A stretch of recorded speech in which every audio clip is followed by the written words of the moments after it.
वालेकुम, welcome to सुबह की सोच। मैं हूं नम्रता तारिक और मैं हूं मुनीब हामिद और आपको वंस अगेन खुशामदीद कहते हैं सुबह की सोच में और विश करते हैं very very happy good morning. और आज का दिन पाकिस्तानियों के लिए बहुत ही अच्छा खुशियों भरा दिन है। क्यों बोला? आज हम दो खुशखबरियां लेकर आए हैं हमारे नाज़रीन के लिए। गेस व्हाट, पहली खुशखबरी आप बताएंगे। पहली खुशखबरी जो है आज जो है पाकिस्तानियों के लिए वो ये है कि जी पाकिस्तान ने फतह 2 का जो है गाइडेड रॉकेट का कामयाब तजर्बा किया था कल, जिसकी जो रेंज है वो तकरीबन 400 किलोमीटर है।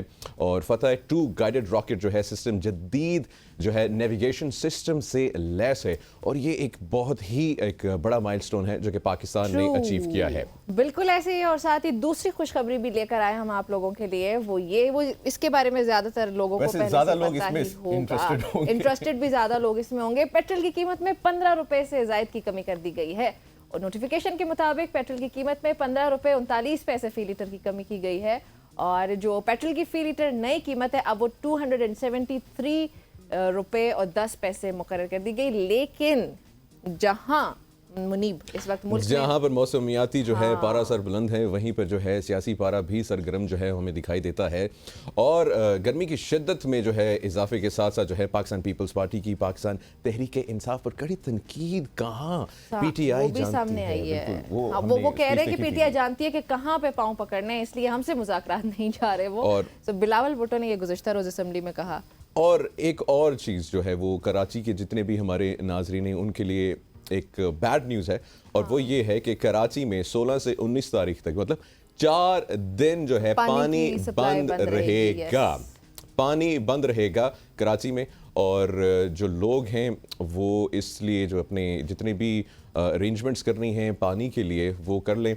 ये कोई एनुअल कितना अनफॉर्चुनेट है लेकिन इससे पहले आवाम को आगाह किया गया इससे मुतालिक, क्योंकि जो कुछ अब ये हो रहा क्यों है बेसिकली जी एनुअल जो उनकी मेंटेनेंस होती है उसके लिए और तरक्याती काम है। लेकिन 4 दिन जो है कराची में पानी नहीं आएगा, कराची जो है पानी बंद रहेगा। लेकिन बहरहाल ये तो कराची के लिए न्यूज़ वाले, आप अरेंजमेंट्स कर लें कराची वालों पानी के लिए। और मुझे वो बार जब भी कराची और पानी का जिक्र होता है तो मुझे कौन याद आता है? कौन? शहबाज शरीफ साहब, जब उन्होंने अपने जो है इलेक्शन कैंपेन में कहा था कि कराची की टूटियों में हम पानी लेकर आएंगे। एग्जैक्टली। और हम लोगों ने यही डिस्कस किया था कि कितना बड़ा एजेंडा दे रहे हैं और कितना बड़ी आवाम को जो है वो सहूलत दे रहे हैं कि टूटियों में पानी आएगा। लेकिन अभी तक मैं पेट्रोल वाली बात पे हूँ, वो it's still 273 Muneeb. Don't you think कितना ज्यादा, मतलब 15 रुपए कमी के बाद भी। खैर बिल्कुल जी, ये पेट्रोल कमी के बाद भी इतनी ज्यादा प्राइस है पाकिस्तान में इस वक्त पेट्रोल की। लेकिन आज हम अपने प्रोग्राम में साथ ही ये भी डिस्कस करेंगे कि हत्या के इज्जत के नए कानून पर कौन कौन मुत्तफिक है और इल्जाम साबित होने पर 3 मिलियन हर्जाना होगा। ये डिस्कस करेंगे कि अज़मा बुखारी ने इन डिटेल इस के हवाले से क्या कहा। कानून जो है वो बनाने वाले हैं। लेकिन खवातीनों हजरात, सबसे इम्पोर्टेंट चीज़ है जिसका मेरे ख्याल से आज ना सिर्फ पूरे पाकिस्तान को बल्कि पूरी दुनिया को जिसका इंतजार है वो ये है 11:30 AM इमरान खान जो है बानी पाकिस्तान तहरीक इंसाफ 9 माह बाद अपनी पहली अपीयरेंस करेंगे। और यकीन करें मैं सोशल मीडिया भी देख रहा था और मैंने बहुत सारे लोगों से बातचीत भी की, जर्नलिस्ट से भी।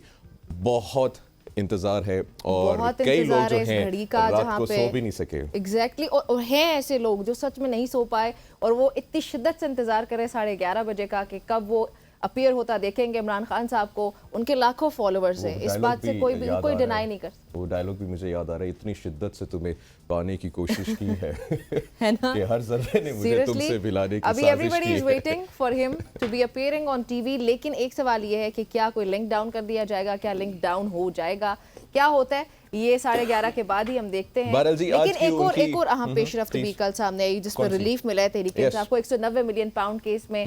नैब रेफरेंस केस में इस्लामाबाद हाई कोर्ट ने बानी पीटीआई की जमानत मंजूर कर ली है।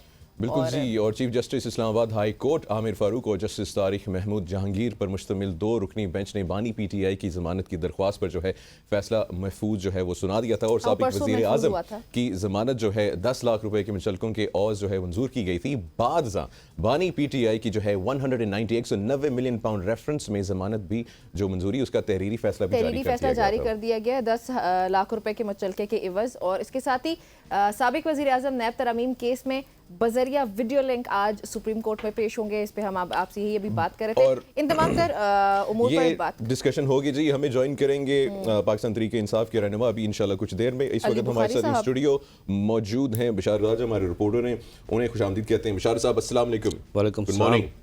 बहुत शुक्रिया जनाब, गुड मॉर्निंग आपको भी। Basharat, is that going to be a good morning actually, क्योंकि लाखों की तादाद में लोग इस वक्त इंतजार करें खान साहब का, आने लगे हैं आज वो? लाखों ने बल्कि इससे ज़्यादा कह सकते हैं कि मैं सुबह कल तक 14,000 थी सुप्रीम कोर्ट का ये जो यूट्यूब चैनल था उसकी सब्सक्रिप्शन, और आज सुबह मैं देख रहा था वो 35,000 तक पहुंच चुकी थी। 35,000 सुबह तक। Very nice. और बड़ी शिद्दत से लोग उसका इंतज़ार कर रहे हैं। बल्कि मैं आपको बताऊं कि मैं 2 दिन से मुझे 20 लोग कह चुके हैं जी कि हमें सुप्रीम कोर्ट तक रसाई किसी तरीके से तक दिलवाएं। जो कोर्ट रूम नंबर 1 है तो वहाँ पर भी बहुत ज़्यादा रश होगा। बल्कि 2 दिन कबल वहाँ पर मौजूद वकील से बात हो रही थी तो वो कह रहा था कि यार सुप्रीम कोर्ट को 16 तारीख को मुझे सुबह आना पड़ेगा तकरीबन 8 बजे, 8 बजे, क्योंकि वहाँ पर बहुत रश होगा। और इसका क्रेडिट वैसे मैं समझता हूँ कि जो आज इमरान खान की जो लाइव स्ट्रीमिंग वीडियो लिंक पर आएंगे उसके बाद लाइव स्ट्रीमिंग होगी, इसका क्रेडिट चीफ जस्टिस को जाता है, काजी फाइज साहब को। गो के उनके फैसलों पर तनकीद भी मैं करता हूँ, लेकिन कुछ अच्छे फैसले हैं उनके। ये 31 अक्टूबर लास्ट ईयर इनकी आखिरी समाअत हुई थी, तो उस वक्त चीफ जस्टिस काजी फाइज साहब ने ये कहा था, आर्डर में लिखा था कि जी नोटिस जारी करें और अडियाला जेल इसको डिलीवर करवाएं और बानी चेयरमैन जो है उनसे पूछें कि वो क्या करना चाहते हैं। फिर जब लास्ट 2 दिन पहले समाअत शुरू हुई तो ये मुद्दा उठा उनके सामने, जस्टिस अतर मिनुल्लाह ने ये मुद्दा उठाया कि इसमें मैन पिटिशनर तो वही है, यह है तो अपील, लेकिन इसमें मैन पिटिशनर तो वही है ना जी। तो और अगर वो चाह रहे हैं आना तो उनको क्या दिक्कत है? नहीं, उन्होंने कहा कि पहले तो ख्वाजा हारिस के वकील थे ना, वो केस अब नहीं उसको लड़ रहे। जब फैसला आया था काला दम के बाद हुआ था, जब वो जस्टिस उमर अता बंदियाल ने किया। एक मैं आपको यहाँ पे ना इंटरजेक्ट कर रहा हूँ, मुझे ये बताएं कि ये कितना इम्पैक्ट क्रिएट करेगी इमरान खान की अपीयरेंस 9 माह बाद पाकिस्तान की सियासत में, इस केस में, क्योंकि वो खुद अपीयर हो रहे हैं। 9 माह बाद पाकिस्तान की आवाम उनको देखेगी, उनको सुनेगी, उनका जो नैरेटिव है, उनकी जो सोच है, जो कि अभी 9 माह उन्होंने बड़ी किताबें भी पढ़ी हैं जेल के अंदर, और वो इस केस को खुद भी आगे फ्रंट पे आके जो है उसको डिफेंड कर रहे हैं। तो कितना इम्पैक्ट क्रिएट करेगी इमरान खान की प्रेजेंस? मनीब साहब, सुप्रीम कोर्ट में ये इमरान खान की जो आज पेशी है, ये इससे पहले भी 2 वज़ीर-ए-आज़म पेश हो चुके हैं, वो भी जेल के अंदर थे। एक तो भुट्टो पेश हुए थे, वो 5 दिन लगातार पेश होते रहे, और उसके बाद मियां नवाज शरीफ साहब एक दफ़ा पेश हुए थे, वो भी जेल के अंदर थे। और इमरान खान, मैं समझता हूँ कि इस तरह उनकी मकबूलियत है पूरे पाकिस्तान में। भुट्टो के बाद वो पहला सेलिब्रिटी कह सकते हैं आप, सियासतदान हैं, लीडर हैं जिनकी बहुत ज़्यादा मकबूलियत है पाकिस्तान के अंदर, और बड़ी शिद्दत से लोग इंतज़ार कर रहे थे इस बात का। और आज जो पेशी होगी इमरान खान साहब को, वकील तो है नहीं वो जी, लेकिन वो जो सुने रात भर से तैयारी कर रहे हैं, नोट शोट बना रहे हैं। ख्वाजा हारिस साहब उनसे जाकर मिले थे रात को, और वो कुछ पेपर नोट वगैरह देकर आए थे, उन्हें इस केस के हवाले से बताकर आए थे।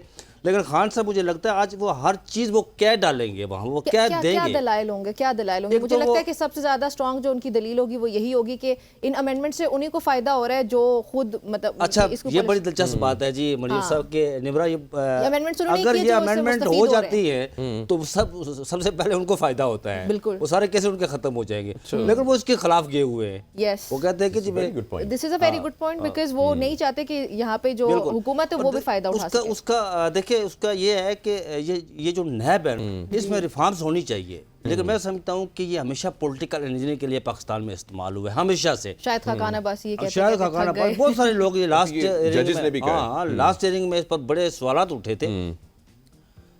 मेरे ख्याल में आज इमरान खान साहब जो दलाइल देंगे, एक तो इस हवाले से कहें, देखिए जी चीफ जस्टिस साहब, अच्छा ये भी कह सकते हैं चीफ जस्टिस साहब कि वो रेफरेंस की भी बात कर सकते हैं आज, और ये भी कह सकते हैं कि मैंने वो रेफरेंस आपके खिलाफ दायर नहीं किया था, ये कह सकते हैं वो। और जिन्होंने दायर करवाया था उनका नाम भी ले सकते हैं। अच्छा, एक बड़ा अहम सवाल है यहाँ पे, क्योंकि अमूमन जब भी ऐसे कोई सीन होते हैं तो जो है शार्क्स जो हैं, इंटरनेट की वायर जो हैं वो थोड़ी सी चबा लेती हैं पानी के अंदर से ना, ख़राबी हो जाती है। अगर आज भी कोई इंटरनेट की ख़राबी हो जाती है, मतलब सिर्फ 11 से 1 के दरमियान या 2 जो वो मेंटेनेंस हो सकती है ना इंडियन ओशन के अंदर शार्क की वजह से, तो फिर क्या करेंगे? देखिए मनीब साहब, सुप्रीम कोर्ट के अहकामात है, इसको हर सूरत बजा लाना पड़ेगा। अगर कोई ये समझता है कि वो शार्क चली जाएगी या फलां होगा तो यहाँ पर चीफ जस्टिस काजी फाइज साहब बैठे हुए, ठीक है, चीफ जस्टिस काजी फाइज ईसा का ट्रैक रिकॉर्ड देखे ना, वो जो बात कहते हैं ना उसको मनवाते भी है, अमल दरामद भी करवाते हैं। वो ये भी कह सकते हैं कि अच्छा जी शार्क आ गई जी, फिर 2 घंटे का टाइम दे सकते हैं, हम रात गए तक बैठे, आप लेकर आए इमरान खान को यहाँ पर, वो ये भी कह सकते हैं। ये उनका बोल्ड स्टांस तो हो सकता है, ये कह सकते हैं। देखिए अगर वो उसको वीडियो लिंक पर पेशी के लिए बुला सकते हैं, उनके साथ जो जजेस बैठे हुए हैं ना, जैसे सुमर अता बंदयाल, जैसे जमाल खान मंदोखेल बैठे हुए हैं, हसन रिजवी बैठे हुए हैं, जैसे समीनुद्दीन खान बैठे हुए हैं, उस दिन भी काजी साहब ने, आपको याद होगा कि 5 से 7 मिनट वक्फा समात करके लिया था ताकि मैं फैसला करूं कि करना क्या है जी। फिर जब वो कमरा अदालत के अंदर गए तो फिर उन्हें कहा गया कि जी उनको वीडियो लिंक पर, बाद में आकर उन्होंने ये रिमार्क्स दिए कि ये कैसी अजीब बात है कि इमरान खान पिटिशनर हैं और उनको पेश नहीं किया जा रहा है यहाँ पे। ये बाद में उन्होंने आकर रिमार्क्स भी ये थे, पेश भी नहीं किया जा रहा। उससे बड़ी मुश्किल में फंस गई है कौन? हुकूमत, क्योंकि अगर वो इंतजामात मुकम्मल कर लेंगे, रात को इंतजामात मुकम्मल थे और मैंने सुबह यहाँ पर आने से पहले, जहाँ से उठकर मैंने अभी सुप्रीम कोर्ट भी जाना है, यहाँ आने से पहले मैंने कंफर्म किया था कि जी लाइव स्ट्रीमिंग ओके कि नहीं, बाकी इंतजामात मुकम्मल है। अच्छा, आपकी हुकूमती नुमाइंदों से भी कोई गपशप हुई होगी रात को इस हवाले से, उसकी कोई अंदर की कहानी बताएं। वो देखिए वो कह रहे हैं कि सुप्रीम कोर्ट के अहकामात की जो है ना वो बजावरी हमें करनी पड़ेगी, बरसूत करनी पड़ेगी, ठीक है। उसके लिए उन्होंने तमाम ये हुकूमती अरकान हुकूमती अरकान रात को ही उन्होंने दौड़े छोड़े उनकी लगी हुई थी, ठीक है, वो इंतजामात सारे कर लिए थे उन्होंने अडियाला में। खान साहब को ये इंतजामात में क्या आ रहा है वैसे? कोई वीडियो लिंक कमरे में बिठाना है खान साहब को, वहाँ पर आगे सिस्टम रखना है जनाब के, यहाँ बैठकर आपने जो है ना वो पेशी देनी है। और दूसरी तरफ एक बड़ा सवाल है यहाँ पर, ये एक सवाल जो है ना आपका, इसको नोट कर लें। अब ये ब्रेक के बाद जो है शामिल करते, क्योंकि ख़वातीन आज़ाद हमें यहाँ पे शामिल करने एक छोटी सी ब्रेक, और ब्रेक के बाद आके यहीं से जो है मौजू को आगाज़ करेंगे। आज इमरान खान साहब 9 माह बाद अपनी जो है प्रेजेंट शो करेंगे, अली बुखारी हमें ज्वाइन करेंगे, पाकिस्तान तहरीक इंसाफ के रहनुमा, इस छोटी सी ब्रेक के बाद।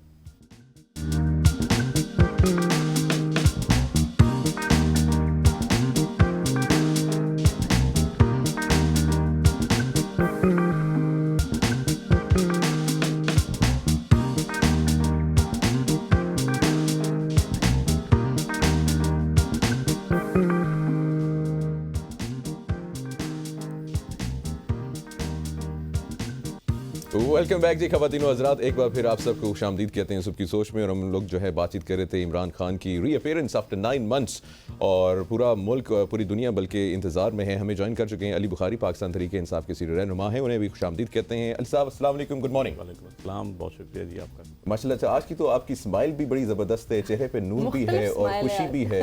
कितना इंपॉर्टेंट दिन है आज पाकिस्तान तहरीक इंसाफ के लिए? देखिए जी, पाकिस्तान तहरीक इंसाफ के लिए भी, पूरे पाकिस्तानियों के लिए भी, जो हम 23-24 करोड़ अवाम है उनके लिए भी, पूरी मुस्लिम दुनिया के लिए भी बहुत बड़ा दिन है, क्योंकि आज मुस्लिम उम्मा का लीडर है जो इंशाल्लाह अपीयर होगा बिफोर द कोर्ट, जिसकी आवाज़ लाइव 8-9 महीने बाद लोग सुनेंगे, और जिसका दीदार लोगों की आंखें तरस गई हैं देखते हुए वो होंगे।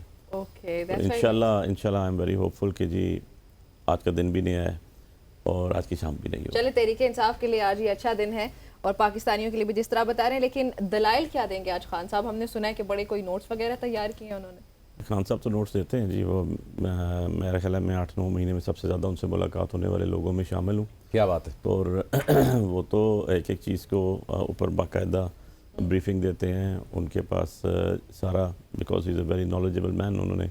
अब तो उन्होंने इतनी बुक्स पढ़ी हैं वहाँ पर, वो और उसके अंदर वो मतलब अपना फाइंडिंग्स भी देते हैं, उसके ऊपर पूछते भी हैं। देन उसके बाद आप इंशाल्लाह देखेंगे कि आज उनकी जब बात होगी और उसके ऊपर लॉजिकल बात होगी, और मैं उम्मीद करता हूँ कि हमारे ऑनरेबल कोर्ट्स उनको सुनेंगी भी।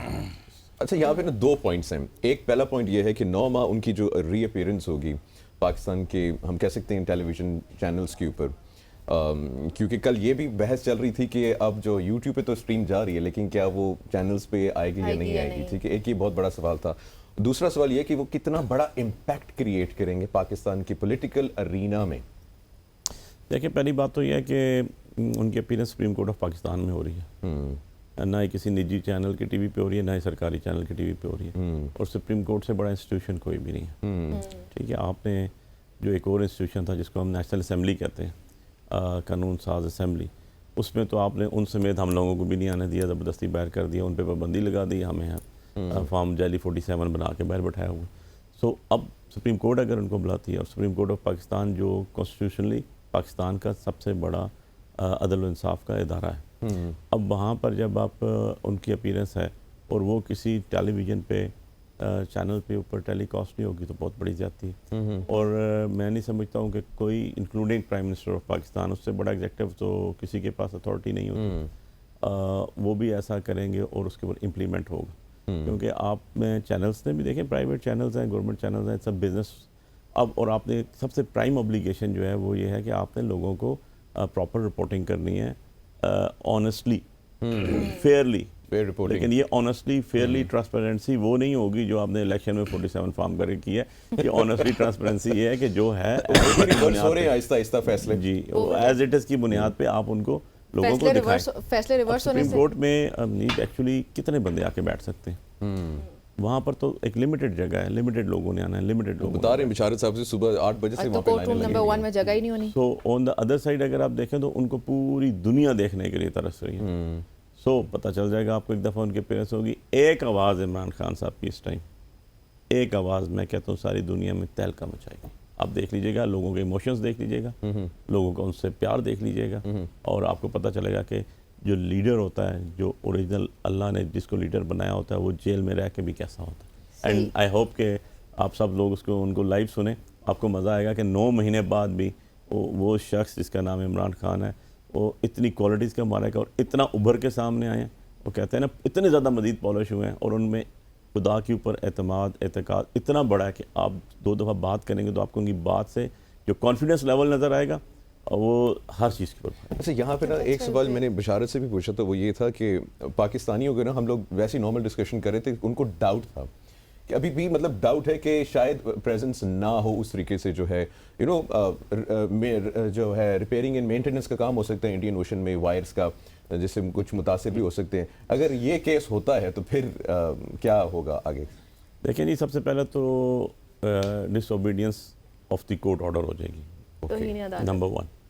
अब वो मछली ने किया है या इंडियन ओशन में हुआ है, वो मेंटेनेंस लगी रहती है ना, वो वायर्स, नंबर 1 सफाई सुथराई। नंबर 2 चीज़ इसमें ये आ जाती है कि अच्छा आज नहीं हो सकती, वायर ठीक होगी, तो ये तो 7 अडियाला जेल है, लगाएं सिक्योरिटी सारी की सारी। आपकी पाकिस्तान दुनिया के उन मुल्कों में शामिल है जहाँ सबसे ज़्यादा 26-27 सिक्योरिटी एजेंसीज़ हैं। इतनी बड़ी एजेंसीज हो, एक शख्स को अडियाला जेल से यहाँ तक बाइज़्ज़त बहिफाजत ना ला सकें तो अच्छी बात है। मछली अगर इंटरप्ट कर देती है कोई, तो लाइव वहाँ से लेकर आ जाए, तो लोगों का दीदार भी हो जाएगा, बॉडी लैंग्वेज भी नज़र आ जाएगी और सब कुछ हो जाएगा। तो अल्टीमेटली तो कोर्ट ने फिर कहना है कि मैं उनकी जगह कंटेम्प्ट ऑफ कोर्ट जो है वो कंटेम्प्ट ऑफ कोर्ट प्रोसीडिंग्स तो आगे ना लीगल एस्पेक्ट्स में, लेकिन वहाँ पर ही बैठे हुए ऑनरेबल जजेस कह सकते हैं कि अच्छा जी ये 7 अडियाला है, रूट लगाएं, जैसे आप रूट लगा के लोगों को बंद करते हैं, रूट लगाएं, वहाँ से लें उनको और आधे घंटे में इधर पहुँच जाएंगे। ये तो वो तो है नहीं, क्योंकि बुखारी साहब लास्ट समात में भी कुछ रिमार्क्स इस तरह के आए थे। पहले तो वो जजेस कह रहे थे, काजी साहब के अलावा बाकी जो 4 ऑनरेबल जजेस हैं वो कह रहे थे कि उनकी जो है ना सुप्रीम कोर्ट में हाजिरी ज़रूरी है। फिर वो बीच में से रास्ता निकाला गया, अच्छा वो कोई सिक्योरिटी वगैरह ये वो हो सकते हैं तो फिर वीडियो लिंक कीजिए। और अगर ये जिस तरह आप कह रहे हैं और मनजीब साहब, अगर कोई मछली वाला सीन होगा ना तो फिर वो कहेंगे कि अच्छा जी ठीक है 2 घंटे का वो ये साथ ही है ना, फिर रफड़ा पड़ जाएगा गवर्नमेंट को, फिर वो उन्हें लाना पड़ेगा। लेकिन वो उस रफड़े से पहले जो है ना वो कहेंगे ठीक है ये उनकी जो है ना वो वीडियो लिंक ठीक है। भाई साहब 190 मिलियन पाउंड रेफरेंस में कल जो रिलीफ मिला तहरीक इंसाफ को, अब क्या ये समझें कि रिलीफ मिलने का सिलसिला शुरू हो चुका है तहरीक इंसाफ को? देखिए अब एज फॉर जितने भी केसेस हैं, मैं साइफर, अलकादिर, तोशा खाना, ये सारे इद्दत पे, ये सारे के सारे मनगढ़ंत झूठे केसेस हैं। आपको भी पता है, मुझे भी पता है, आवाम को भी पता। अगर ये प्रूव होने होते ना तो 2 साल के अंदर, 2.5 साल के अंदर प्रूव हो चुके होते अभी तक। ये कैसे प्रूव हो रहे हैं? कोई कह रहा है जज मेरे बेटे की शादी नहीं होने दी जा रही, मैं और डिसाइड करूँगा तो होगा। कोई जज साहब है, उन्होंने फैसला सुनाया उस साइफर के अंदर, खड़े खड़े 12 बजे रात को फैसला सुना के आज तक छुट्टियों पे वापस आए कोई नहीं। तो कोई जज साहब हैं, उन्होंने एक केस में फ़ैसला सुना दिया और सुनाने के बाद वो बाहर चले गए, वापस आके उनकी तरक्की होगी। सो बात यह है कि ये चीज़ें तो आपको भी पता है, हमें भी पता है, ये रोज़े रोशन की तरह यहाँ है कि इमरान खान साहब के ऊपर करप्शन का एक राई बराबर भी एलिगेशन प्रूव नहीं हुआ। बड़ी प्रॉपर्टीज आ इस तरह से दुबई में भी। हाँ, खान साहब की दुबई में भी प्रॉपर्टीज है, दुबई लीक्स में हमने देखी। ये भी अभी पता चल जाएगा जी, ये चीज़ें भी सामने आ जाएंगी सारी की सारी, इसमें तो कोई छुपी लुकी बात होती नहीं है। मिलना शुरू हो गया। यहाँ पे मैं ऐड करना चाहता हूँ, आपके फॉर्मर बेस्ट फ्रेंड कह सकते हैं पाकिस्तान तहरीक इंसाफ के फैसल वाडा साहब, उन्होंने बड़ी धुआंधार जो है प्रेस कॉन्फ्रेंस की थी। ख़वातीन वज़ारत साबिक वफाकी वज़ीर सेनेटर फैसल वाडा ने जो है खबरदार किया है कि अब इल्ज़ाम लगाने पर जो है और पगड़ी उछालने पर जो है जवाब देना पड़ेगा। उन्होंने मज़ीद क्या कहा है, फुटबॉल बनाएंगे, उन्होंने ये कहा। हाँ, उन्होंने ये कहा कि उनकी पगड़ी को ही फुटबॉल बना के उछाल दिया जाएगा। आपको सुनवाते हैं। दान को आप दूसरी सिटीजनशिप ना रखने पे अलाउ नहीं करते कि आप सियासत करें, तो फिर जज दोहरी शहरियत के साथ कैसे बैठे हुए? अब पाकिस्तान में कोई पगड़ी उछालेगा तो पगड़ी का फुटबॉल, हम उनकी पगड़ियों का फुटबॉल बनाएंगे। प्यार करेंगे डबल प्यार देंगे, इज्जत देंगे डबल इज्जत देंगे, बदमाशी करेंगे डबल बदमाशी करूंगा। हमारे इदारों को निशाना बनाना जो चारों तरफ से हो रहा है, उसमें सियासतदान भी है, बंद करें। अगर ये फौज नहीं होगी तो पाकिस्तान भी नहीं बचेगा। जस्टिस मिनुल्लाह साहब, मेरा गुमान है कि वो नहीं है जो सैर सुर्खियों के लिए, मीडिया की जीनत बनने के लिए फैसले करते हो। जस्टिस मिनुल्लाह साहब किसी से रात के अंधेरे में नहीं मिलते। अतर मिनुल्लाह साहब इसमें भी ऐसी गलती नहीं कर सकते जिसमें उन्होंने राइटिंग में ना लिया हो। जी डबल प्यार मिलेगा, डबल फुटबॉल खेलेंगे, सब कुछ डबल कर रहे हैं। मतलब फैसल वाडा साहब आजकल वाकई डबल कर रहे हैं। देखें अदलिया पे एकदम से सवालात आजकल वाकई वो डबल कर रहे हैं। कोई फैसला आने के बाद फौरी तौर पर अदलिया पे सवालात क्या अच्छा, कहेंगे? 2-3 चीज़ें मैंने जो भी आपने उनकी प्रेस कॉन्फ्रेंस लगाई और मैंने उसमें से असेस किया, 2-3 एस्पेक्ट्स से इनकी प्रेस कॉन्फ्रेंस के बताएंगे तो वही बेसिकली, मैं तो उन पर कमेंट नहीं करूँगा, लेकिन सिंपली इतना है कि एक तो जुडिशरी से रिलेटेड थी और जुडिशरी से रिलेटेड जो चीज़ें थी वो जुडिशरी ही ने जवाब देना। लेकिन शायद मैं आप कोई और इस तरह शायद प्रेस कॉन्फ्रेंस करता तो अभी तक हमें नोटिस भी आ चुका होता और बुला भी लिया गया होता। तो यार हम तो अवाम हैं, हम अवाम के नुमाइंदे होते हुए भी अवाम के अंदर बैठे हुए हैं, अवाम के साथ हैं। नंबर 1, फैसल वाडा साहब को एक्सेप्शन हासिल है, वो बगैर किसी पार्टी के सेनेटर बन गए। पाकिस्तान की तारीख में ये भी बहुत कम हुआ, ठीक है। और डबल करते हैं ना सब कुछ जी, हाँ, वो तो ऑब्वियसली वो फिर उन्होंने जो बात कही है वो मिनट है। सो उसके ऊपर भी मैं कोई कमेंट नहीं करूँगा। अच्छा, वैसे एक तो उनकी बात थोड़ी सी मुनासिब लगती है, ड्यूल सिटीजनशिप वाली। देखें अच्छा, वो उसका भी एक बैकग्राउंड है। अगर जस्टिस बाबर सत्तार की आप बात करने लगे ना, तो उसका भी एक पूरा बैकग्राउंड है कि वो क्यों हुआ। डुअल सिटीजनशिप मसला था या फिर ऑडियो लीक्स मसला था या क्या मसला था? देखें, अब इन सब चीज़ों को ना आप इंटरलिंक कर दें तो एक चेन बनती नज़र आ रही है आपको। इसका मतलब है जो भी जज फैसला करेगा मेरिट के ऊपर, और अब देख लें for example deputy commissioner Islamabad को उन्होंने 6 महीने के लिए कन्विक्ट किया। अब बात यह है कि वो फटाफट ऊपर से अंडू हो गया। अब मैं अगर यही फार्मूला मैं अडॉप्ट करूं जो फैसल वाडा भाई कह रहे हैं या जो इस केस में हुआ डीसी इस्लामाबाद वाले के अंदर, तो यार फिर तो यह है कि खान साहब की जो है वो आपको पहले सस्पेंशन करनी चाहिए थी। उसी बेंच ने किया ना, जो बेंच उनको सुन रहा है। तो बात यह है कि आप उसको हेड कर रहे हैं चीफ साहब, तो आपको उसी टाइम इसको अंडू करना चाहिए था, उनको सस्पेंड करनी चाहिए थी पनिशमेंट और अपील, जैसे नॉर्मल प्रोसीजर होता है। जब कन्विक्शन होती है नीचे, जब भी तो हम अपील फाइल करते हैं उसके साथ हम सस्पेंशन भी लगाते हैं, suspension of operation of impugned order कहते हैं उसको। तो उसके अंदर बड़ा क्लियरली ये होता है कि आप अपील एडमिट नोटिस उसके अंदर सुनेंगे, मीनवाइल ऑपरेशन जो है सस्पेंड हो गया जजमेंट का और आप जो है वो बेल आउट हो गए। ठीक है जी। अब बात यह है कि इस सारे कंडीशन के अंदर जो मैं इनकी प्रेस कॉन्फ्रेंस से भी सुनी, एक इंडिविजुअल अपनी ज़ाती कैपेसिटी में रिगार्डिंग द इंस्टीट्यूशन ही है ना। हाँ जी। वो अदलिया भी तो इंस्टीट्यूशन है। हाँ जी। मुझे आपको हमारी पार्टी को बहुत ज़्यादा ग्रीवेंसेस हो सकते हैं हमने, लेकिन लीगल पैरामीटर्स मेरी सारी प्रेस कॉन्फ्रेंस सुने हमने।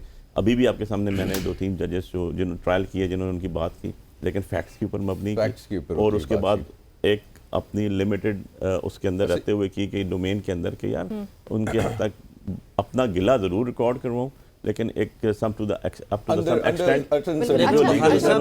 मुनीब जहाँ पे डिस्कशन चल रही है ना, वहाँ पे बिलावल भुट्टो जरदारी साहब भी कल धुआंधार उनकी भी परफॉर्मेंस रही है नेशनल असेंबली में। उनका भी बयान जो है वो इंतहाई अहम है। उन्होंने ये कहा कि ऑपोजिशन से मुज़ाकरात करने के लिए हम तैयार हैं, अगर वो आइन की बालादस्ती चाहते हैं तो हमारी तरफ से हमेशा हाथ बढ़ाया ही गया है, लेकिन ऑपोजिशन जो है अपना रोल अदा नहीं करी यहाँ पे, क्योंकि वो जानते हैं कि किसके पाँव पकड़ने।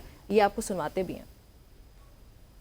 इनके जिद्दोजहद कर रहे हैं आइन की बालादस्ती के लिए, पाँव किसी का पकड़ा हुआ है जनाबे स्पीकर, पाँव पकड़ के जबरदस्ती मुदाखलत करवा रहे हैं जनाबे स्पीकर। उनका लीडर रो रहा है, रो रहा है, रो रहा है। ना वो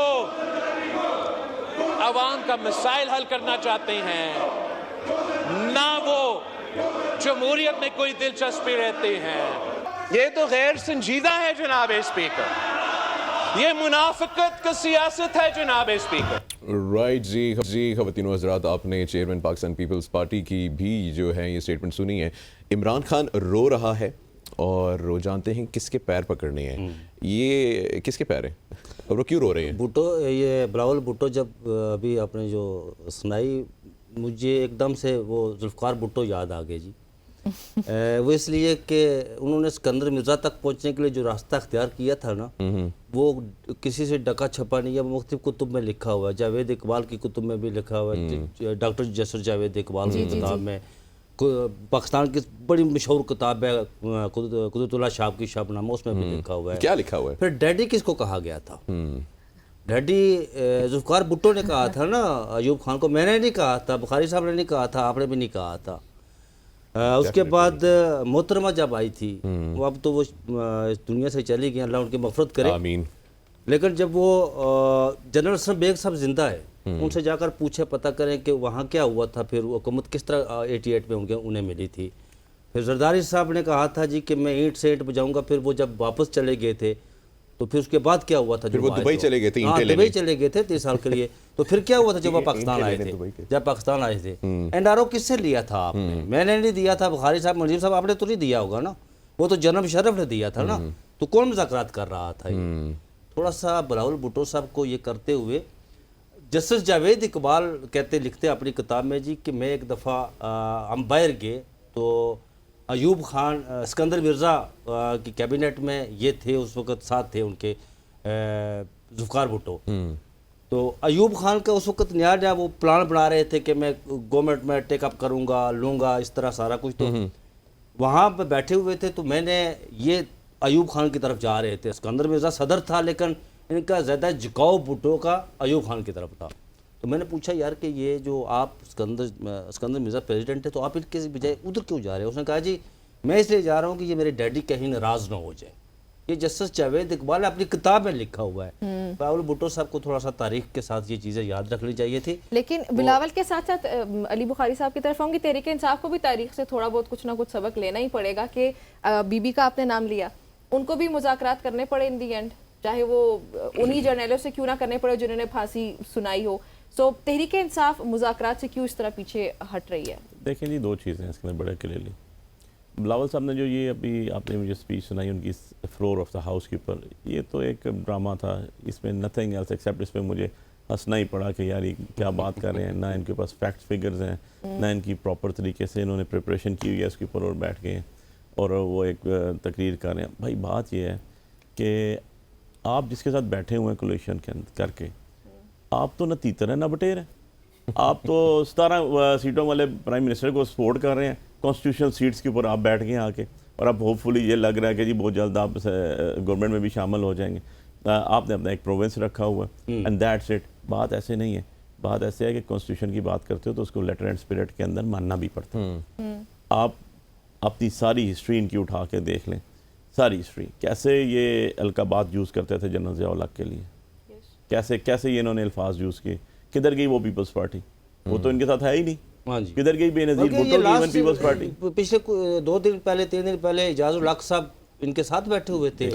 बात कहने की ये है कि आप पहले अपना गिरबान देखें फिर दूसरे पे बात करें। आपकी अपनी पीपल्स पार्टी कहाँ है? वो where are all those persons who were with Benazir Bhutto? नहीं है कहीं। आप तो किसी और दुनिया में रहते हैं, किसी और माफिया के साथ काम कर रहे हैं। तो उनकी हद तक तो मैं इनके ऊपर कोई कमेंट नहीं करता हूँ। तो उनकी जो बात है आपने खुद ही सबने क्लियर कर दी, नंबर 1। नंबर 2 चीज़ आ गई, पॉलिटिकली हमेशा हमने बात होती है पॉलिटिकल पार्टीज़ के दरमियान, और गुफ्तो शनीद होती है। ये इनकी तरह ढीले नहीं होती। मुझे एक बात बताएं, पीटीआई को दीवार के साथ लगाया गया, पीटीआई को तोड़ने की पूरी कोशिश की गई, सारी कायदीन को प्रेस कॉन्फ्रेंसें कराई गई, कैसे कराई गई आपको भी पता है। लोगों की इज़्ज़त जान माल का बेड़ा गर्क कर दिया गया, कारोबार तबाह कर दिए गए, उनके घरों के अंदर ख़वातीन के साथ बदतमीज़ियाँ की गई। यहाँ तक चलते सो एंड सो चलते चलते आपने खान साहब को जेल में रखा, उनकी वाइफ को जेल में रखा, उनको कन्विक्शन करा दी। अब आखिरी जो एक कहते हैं रे ऑफ लाइट थी वो थी 8 फरवरी का इलेक्शन। अवाम ने आपकी हर चीज़ को निगलेक्ट किया, हर चीज़ को उन्होंने इससे इख्तलाफ किया और खुल के उन्होंने वोट डाला और पूरा पाकिस्तान जानता है कि कहाँ का जीता। एक और उम्मीद लेकिन लास्ट में अब क्या, अब डील किसके लिए होगी? खान साहब जेल से बाहर आने के लिए? तो सवाल ही पैदा नहीं होता। अच्छा मुनीर साहब, आपने फैसल वाडा के मैं कमेंट्स करना चाहता हूँ, आपने वो उसकी स्पीच सुनाई थी। बुखारी साहब, फैसल वाडा वही है ना जो 8 फरवरी से पहले बड़े तवत्तर के साथ कहा करते थे जी कि इमरान खान के कपड़े भी उसका साथ छोड़ देंगे, ये अक्सर कहा करते थे। इनकी बातों को संजीदा न लिया। अच्छा, सीरियसली लिया गया। अच्छा, एक और बंदा विद ड्यू रिस्पेक्ट बात है कि पीटीआई आज भी पाकिस्तान की वाहिद पार्टी है जिसने 262 सीट्स पे टिकट दी और हर जगह 4-4 5-5 8 फरवरी के बाद फैसल वाडा को किसी ने भी चले जी, आप दोनों का बहुत शुक्रिया। मैं ज्वाइन करने के लिए ब्रेक का कहा जा रहा है, जल्दी से एक ब्रेक शामिल करते हैं। बशारत साहब आपका भी बहुत शुक्रिया, अली बुखारी साहब आपका भी बहुत शुक्रिया। एक ब्रेक लेते हैं नाज़रीन और जल्दी से वापस आते हैं।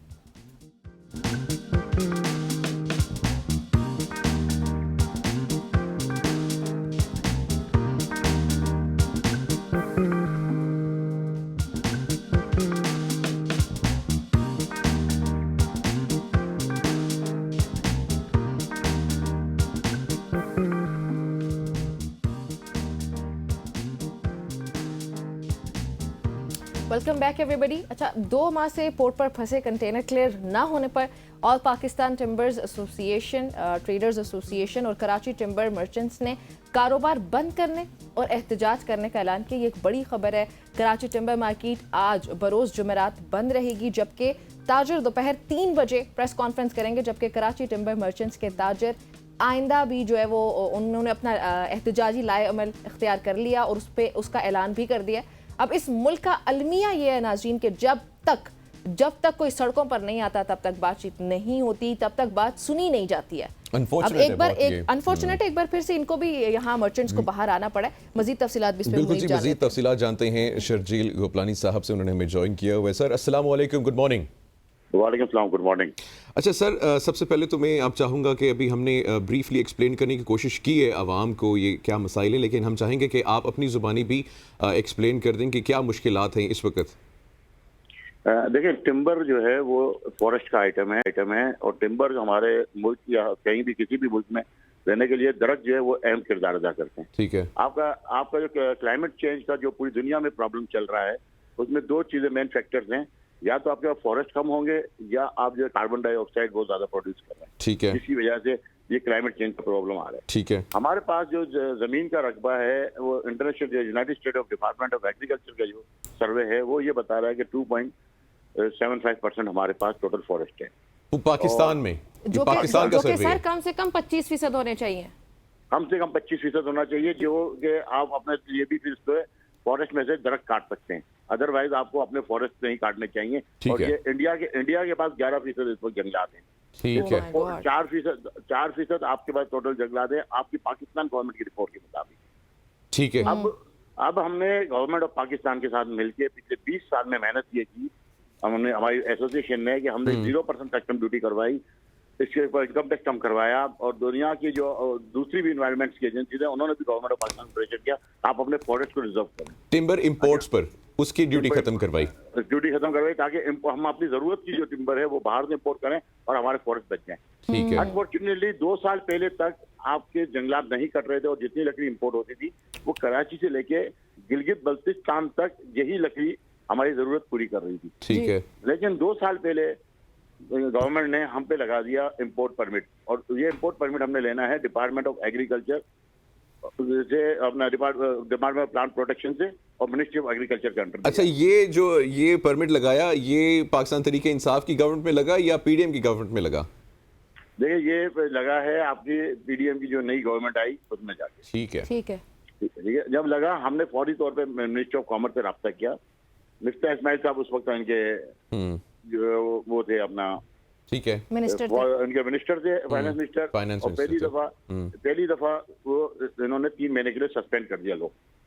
फिर दोबारा जो है साझेदार के टाइम पे भी हमने इसको सस्पेंड करवाया 3 महीने के लिए। ठीक है।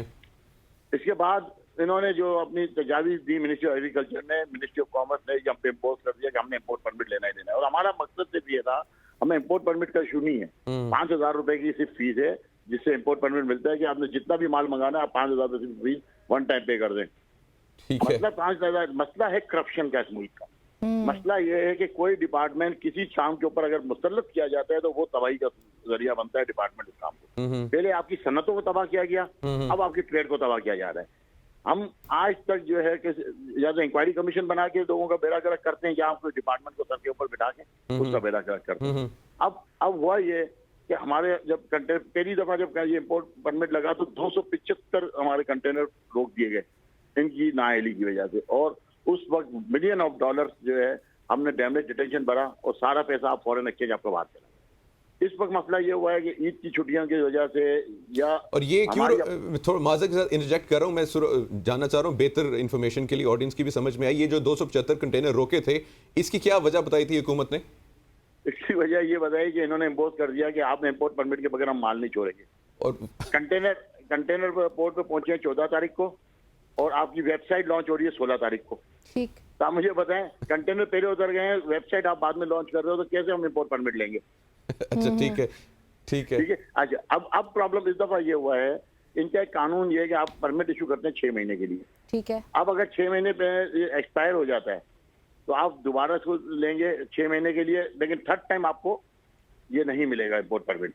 अब हमारा लकड़ी या इससे डिपार्टमेंट से रिलेटेड और चीजें जैसे कॉटन भी हम इम्पोर्ट करते हैं पाकिस्तान, अब हमारे जंगलात से लकड़ी निकलती है और पाकिस्तान में पहुंचने में लेट हो गई। इस वक्त रेड सी आपका डिस्टर्ब हुआ है। रेड सी में हमें बताया जा रहा है कि कंटेनर पहुंचेगा 3 तारीख को, हमारा एक्सपायर हो रहा है आईपी इम्पोर्ट परमिट 8 तारीख को, लेकिन वो जहाज जो 3 तारीख को लगना था, कभी वो बता रहे 5 तारीख को, कभी बता रहे 7 तारीख को, वो जहाज पहुंचा 18 तारीख को, हमारा आईपी एक्सपायर हो गया तो हम उसको रिन्यू भी नहीं करवा सकते। अब वो रिन्यू ना होने की वजह से हमारे कंटेनर पोर्ट पे फंसे हुए हैं और इस बात को 2 महीने हुए, एक कंटेनर का 2 महीने का सिर्फ और सिर्फ डैमेज डिटेंशन जो है वो $20,000 बन चुका है।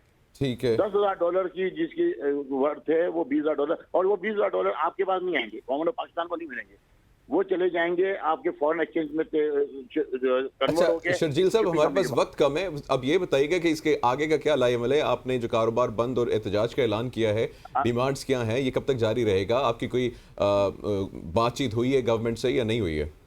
मेरी लास्ट मुलाकात हुई है 2 मई को राना तनवीर साहब से, मिनिस्टर ऑफ एग्रीकल्चर से। उन्होंने इनको बता दिया कि इस कंटेनर को क्लियर करें।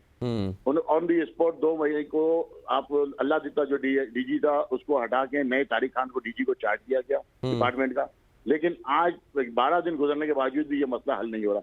कल रात को भी पीए जो है डीजी अपना मिनिस्टर साहब के, उनसे फिर हमारी बातचीत हुई। हमने इनको बोला आप किसी तरीके से हमारे कंटेनर निकालें, हम एहतजाज नहीं करें, लेकिन आप ये ध्यान में रखें हमारा एहतजाज जो है वो असेंबली में जाके खत्म होगा, नेशनल असेंबली में। अच्छा, हमारा एहतजाज ये नहीं है कि हम कराची में बैठ के यहाँ पे तमाशा देखेंगे या धरना देके बैठ जाएंगे, लेकिन और ये भी मैं बताता चलूं आपके चैनल के तवज्जुह से, अगर हमारा एहतजाज इस्लामाबाद पहुंचा तो डिप्लोमेटिक ट्रेड मिशन तमाम दुनिया के वो उस एहतजाज में हम उनको कॉल करेंगे और हम बताएंगे कि इस मुल्क के अंदर हो क्या रहा है। आप ये ध्यान में रखें, हम जो है भिखारी नहीं है, हम इस मुल्क की ट्रेड चलाते हैं, हम इस मुल्क की इंडस्ट्री चलाते हैं, हम इस मुल्क का सारा खजाना चलाते हैं, लेकिन हमें कोई ये नहीं समझे कि हमारा कोई वारिस नहीं है, हम लावारिस नहीं है, लेकिन हमें कारोबार करना आता है तो हमें अपना हक लेना भी आता है। अच्छा, अभी कुछ अरसे पहले भी इलेक्ट्रिसिटी के जो बिल हैं ऑफ टॉपिक है, लेकिन उसमें भी आप जो हैं सर फहरिस्त से एहतजाज में, उसके बाद उसकी कोई कमी पेशी हुई थी? क्योंकि अभी हमने देखा है आज़ाद कश्मीर में प्रोटेस्ट हुए थे, एहतजाज हुए थे, उसके बाद जो है नए ऑर्डर्स जो हैं गवर्नमेंट ने इशू कर दिए थे। देखें, हम जिस तरह का एहतजाज इन्होंने किया है कि कश्मीरियों ने, हम नहीं कर सकते, लेकिन हमने हल निकाल लिया। हमने हल ये निकाला है कि हमने अपनी जितनी भी इंडस्ट्री है या हमारी दुकानें हैं या हमारे घर हैं वो हमने कन्वर्ट करना शुरू कर दिया सोलर पे। ये आपको 6 महीने बाद रिजल्ट मिलेगा। जो लोग पे कर सकते हैं, जो लोग बिजली का बिल अदा कर रहे हैं वो सोलर पे चले जाएंगे। जो बेचारे गरीब लोग हैं, जो बेचारे इसको अफोर्ड नहीं कर सकते, वो कितना बर्दाश्त करेंगे। इसके बाद एनर्जी क्राइसिस आपके पास जो खड़ा होगा और जो लोग रोड पे होंगे जिनको बाद में पता। इसमें कोई शक नहीं। शर्जील गोपलानी साहब, आपने अपना वक्त दिया, आपका बहुत शुक्रिया। और नाज़रीन, ये सूरत हाल है कि जिसमें हमारा अब Pakistan climate change hit countries में टॉप पे आता है और जंगलात जहाँ 25% कम से कम की मैं बात कर रही हूँ, कम से कम 25% होने चाहिए, वहाँ पे 2% पे आ चुके हैं। मुझे याद है कि कुछ साल पहले हम 5% पे थे। कुछ साल पहले 5% पे थे, अभी 2% पे आ चुके हैं और इस पे भी मजीद जैसे वो बता रहे हैं कि ये जंगलात को काटा जा रहा है। तो ये अफसोसनाक है, इस पे भी फौरी तौर पे हुकूमत को एक्शन लेना चाहिए और एक लायामल इख्तियार करना चाहिए। Tree tsunami. एक ब्रेक शामिल करते हैं।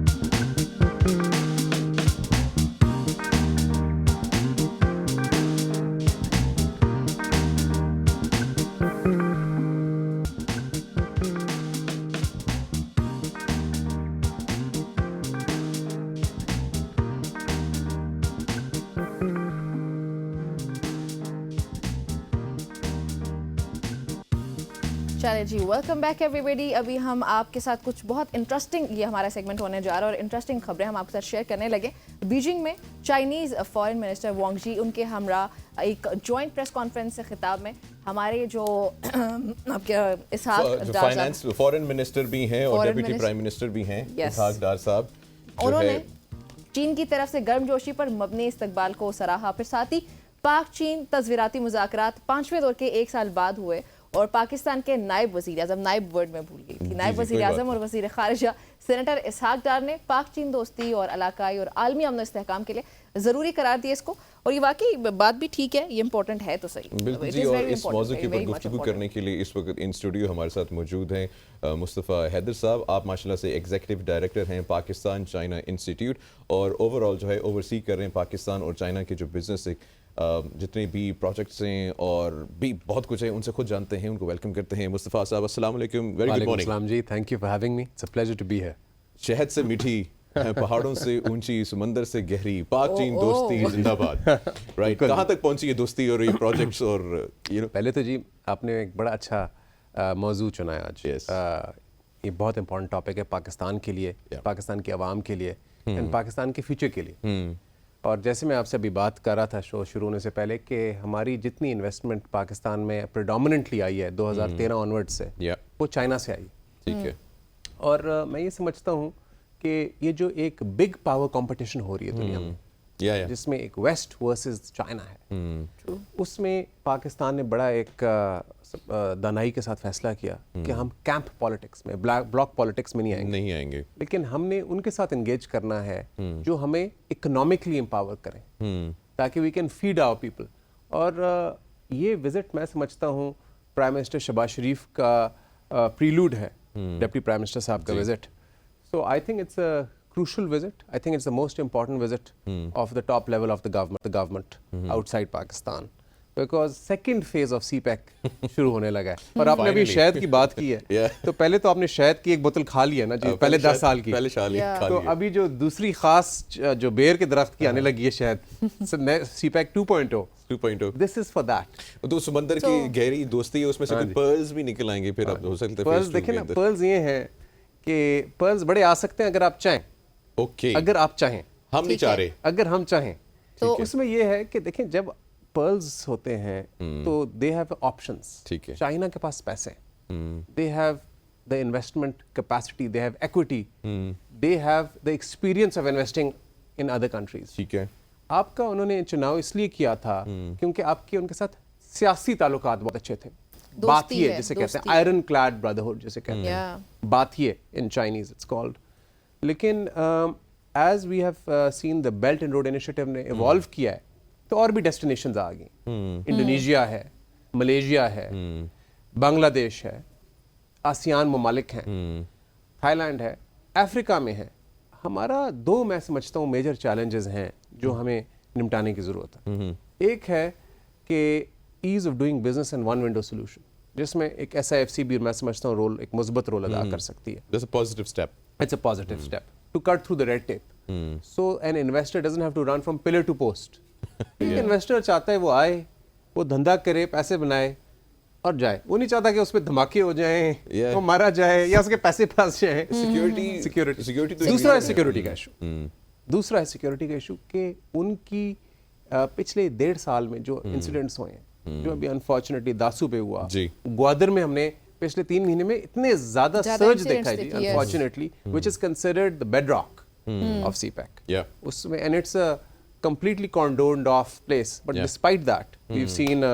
तो ये दो चीजें मैं समझता हूँ अगर हम एड्रेस कर लें, जो हमें सलाहियत है लेकिन सलाहियत है, मुझे पता है मान नहीं रहे कि हमें है सलाहियत, लेकिन मेरे ख्याल में है। एक और बहुत इंपॉर्टेंट पॉइंट है, and that is the continuation of policy. You've hit the nail on the head. I couldn't agree with you more. Policy consistency. अगर आप हैं या मैं हूं, जो प्रिडिक्टेबिलिटी और सर्टेनिटी होती है जो इन्वेस्टर को चाहिए ना जी, कि 10 साल बाद भी जो मर्जी हो शक्लें बदलें, पॉलिसी चेंज नहीं होगी, बदल जाती है।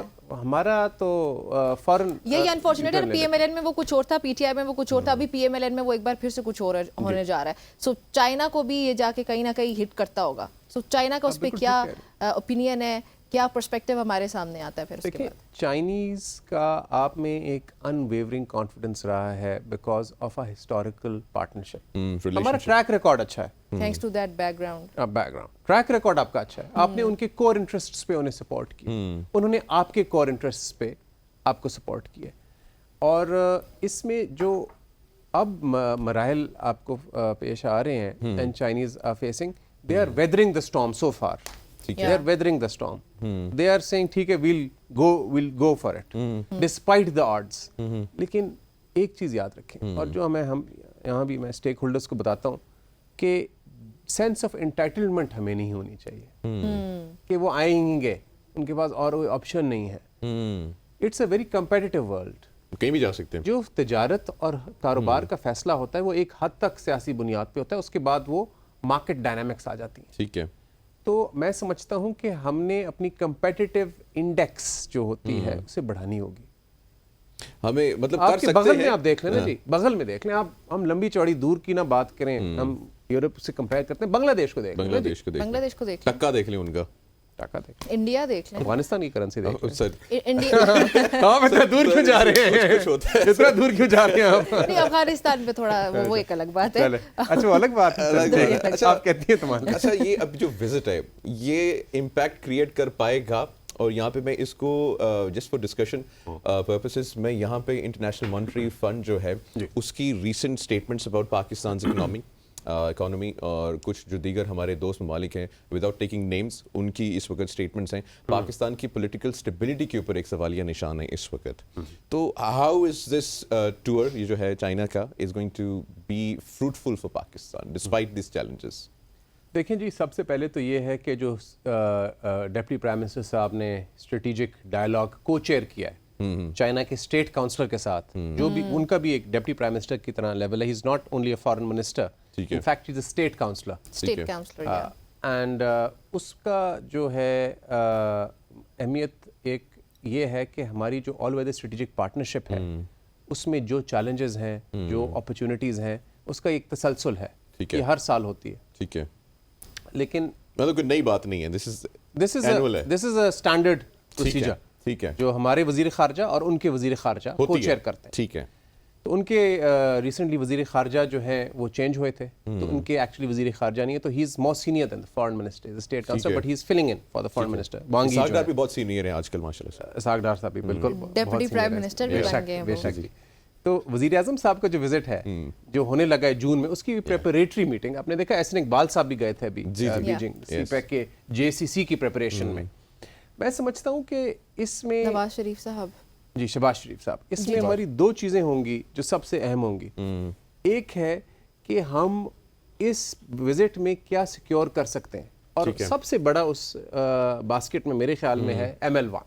ठीक है, that is the biggest project to date, motorway आज तक नहीं sir, it's a railway project, railway track. ठीक है, तो वो 2013 से अब तक जब से ये शुरू हुआ है सीपैक, उसमें ये सबसे बड़ा प्रोजेक्ट है। ठीक है, and this ranges between 6.9 to 9.2 billion dollars उसके दरमियान है। ठीक है, and that can be a game changer connecting Xinjiang to Gwadar. एक सवाल जो मैं अपनी नॉलेज के लिए पूछना चाह रही हूँ कि पॉलिटिकल इंस्टेबिलिटी की पहले भी हम बात करें, वो तो है ही है, और फिर हमारी पॉलिसी भी चेंज हो जाती है। तो ये अब जैसे कल वो फजल रहमान साहब का मुझे बयान एकदम से याद आया, उन्होंने कहा कि ये गवर्नमेंट मुझे नहीं लगता परफॉर्म कर पाएगी।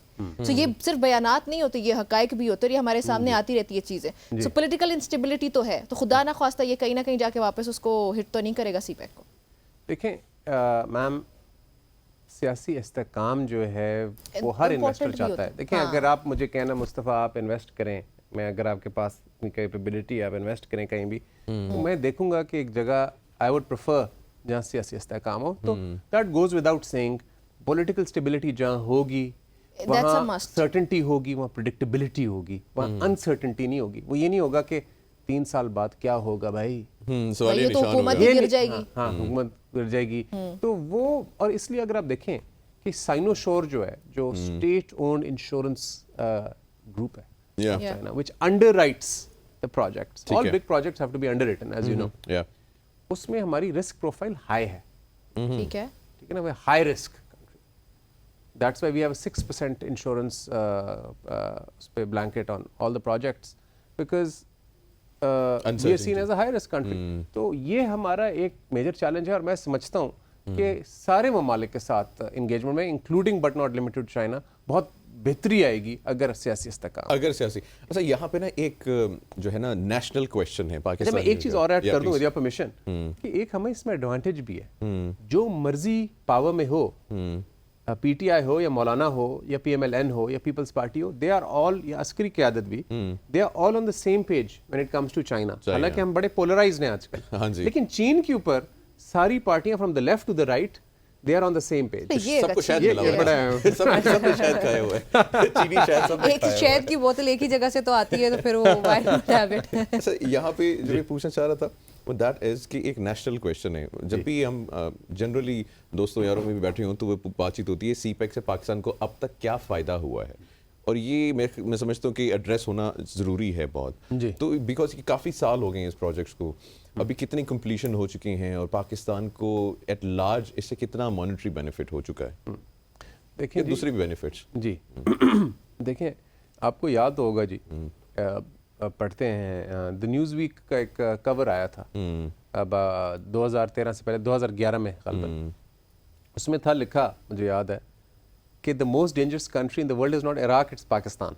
आपको याद होगा, न्यूज़ वीक कवर था, कवर स्टोरी, बड़ा वो उसका वो चर्चा हुआ था।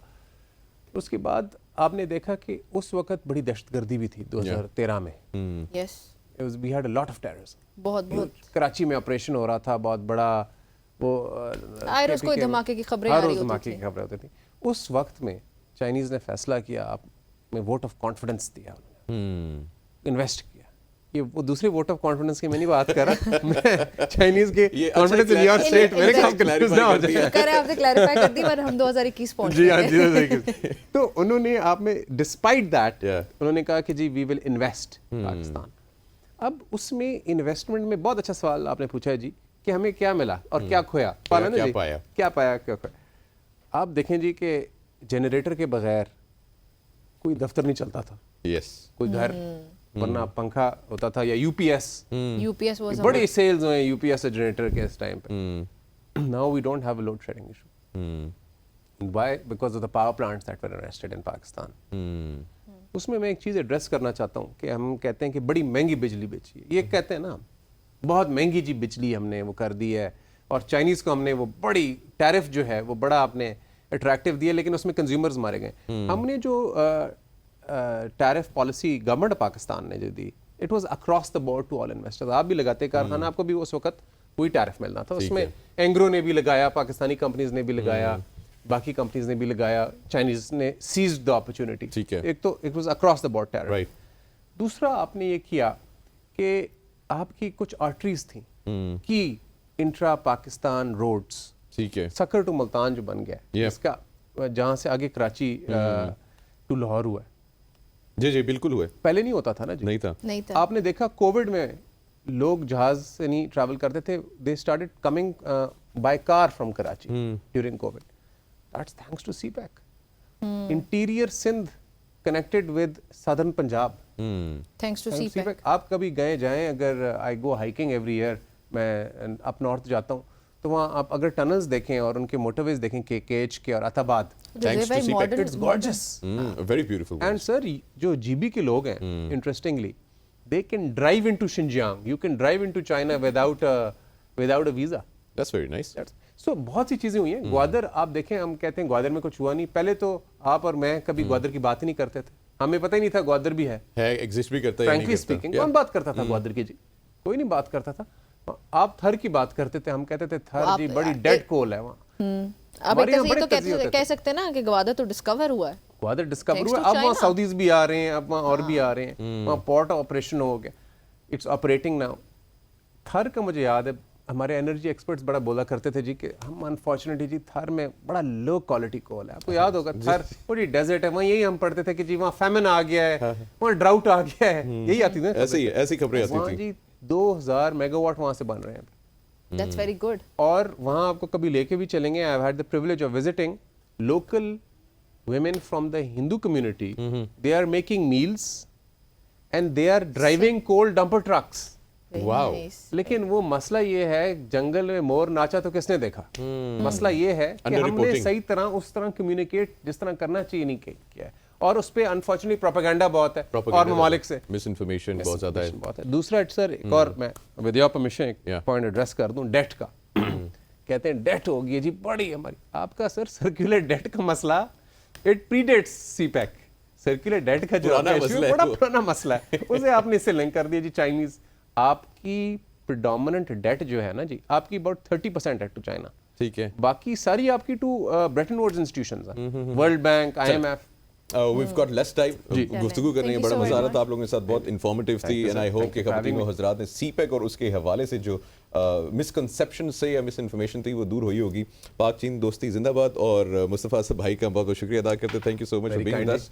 और पाक चीन दोस्ती जिंदाबाद, हाँ ऑब्वियसली। बट एक्सपेक्ट यही कर रहे हैं कि इस प्रोजेक्ट से पाकिस्तान को मजीद फ़ायदा होगा और हमारी आवाम का हर शख्स इससे फ़ायदा उठाने के काबिल हो पाएगा। एक ब्रेक शामिल करें।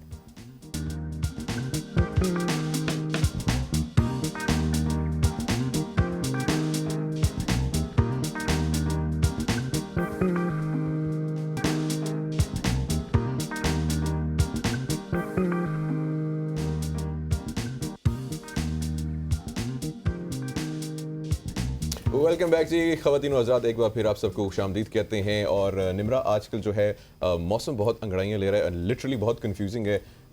गर्मी में भी बहुत शिद्दत है और कभी भी नहीं पता लगता। इस्लामाबाद की बात करें तो मौसम कैसे शिफ्ट कर लेकिन अभी तो गर्मी हो चुकी है प्रॉपर वाली। मतलब कल हाईएस्ट टेम्परेचर रहा है जी पाकिस्तान में 49 डिग्रीज और कराची में भी एक्सपेक्ट ये किया जा रहा है कि 47 डिग्रीज जाना है। और इस्लामाबाद की अगर बात करें तो इस्लामाबाद में भी टेम्परेचर जो पिछले हफ्ते या 2 हफ्ते पहले था उससे कई ज़्यादा हो चुका है। सो मुल्क के बेशतर इलाकों में इस वक्त आज मौसम गर्म और खुश्क, जबकि वस्ती और जुनूबी इलाकों में भी शदीद गर्म ही रहेगा। और इस पे महकमा मौसमियात के मुताबिक बलूचिस्तान के जो वस्ती अजला हैं उनमें रात को बारिश का कुछ इम्कान है।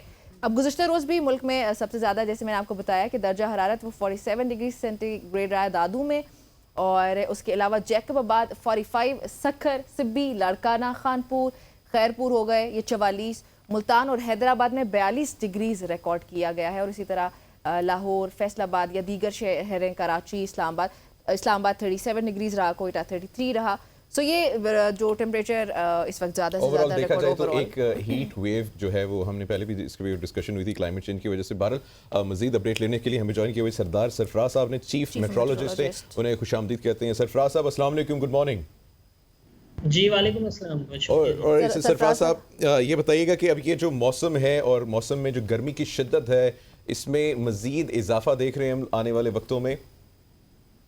जी बिल्कुल इजाफा हो देखने में आएगा 20 मई के बाद, खासकर क्योंकि अभी तो आज 16 है और 18 और 19 को एक हल्की सी वेव है बलूचिस्तान में, और इसी तरह से KP के कुछ इलाकों में और गिलगित-बल्तिस्तान में, वहाँ पर चंद एक इलाकों में आंधी के साथ बारिश है। तो जाहिर है जब वेस्टर्ली वेव गुजर रही होती है मुल्क के किसी हिस्से पर भी, तो एक तरह से जनूब मगरबी हवाओं का बहाव रहता है, तो गर्मी बहुत ज़्यादा नहीं पड़ती में तो नहीं, जहाँ पे बारिश वारिश का होगा या बादल होंगे। लेकिन दूसरे इलाके जो हैं वहाँ पर जाहिर है गर्मी जैसे आपने बताया बढ़ रही है, तो ग्रेजुअली इसमें इजाफा होता जाएगा। 19 और 20 जुलाई के से लेकर 26 या 27 तक एटलीस्ट फिर एक तरह से। अच्छा, ये जो इजाफा है ये पूरे पाकिस्तान में देखा जाएगा या स्पेसिफिक एरियाज होंगे? इसमें देखिए मैदानी इलाके, पंजाब भर के मैदानी इलाके, उसमें सेंट्रल पंजाब इवन इस्लामाबाद तक में मेरे ख्याल में 40 से 42 से ऊपर टेम्परेचर जा सकता है, 42, 40, लाहौर में 46, फैसलाबाद में 46 के आसपास, और नीचे मुल्तान और फिर जो साउथ पंजाब है उसमें तो 50 को टच कर सकते हैं, खासकर डीजी खान और खानपुर और राजनपुर और दूसरे जो बावल ये इलाके हैं। और इसी तरह से सिंध के दादू, लाड़काना, नवाबशाह, सखर वगैरह इन इलाकों में भी 48 से 50 तक जा सकते हैं 22 से लेकर 26 मई के दौरान। तो 20 से ऑनवर्ड आप कह सकते हैं 20 से लेकर 27 तक एक बड़ी सीवियर हीट वेव होगी 20 से लेकर 27 तक एरियाज ऑफ द कंट्री। उसमें सिंध के इलाके बेशतर, पंजाब के बेशतर और ईस्ट बलूचिस्तान और साउथ बलूचिस्तान, ये जो खासकर एरियाज हैं इनमें।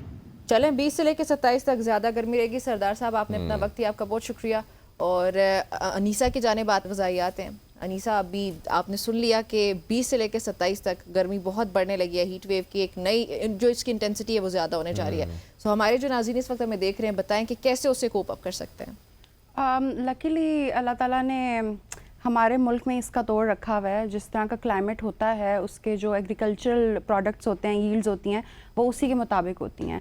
गर्मियाँ जब आती हैं तो गर्मियों के जो फ्रूट्स हैं सारे, जिसमें वाटरमेलन है, स्वीट मेलन है, जो सारे स्ट्रॉबेरीज हैं, चेरीज़ हैं, लोकाट हैं, बिल्कुल क्यूकम्बर्स का जो खीरे हैं वो बड़े अच्छे आते हैं इस मौसम में।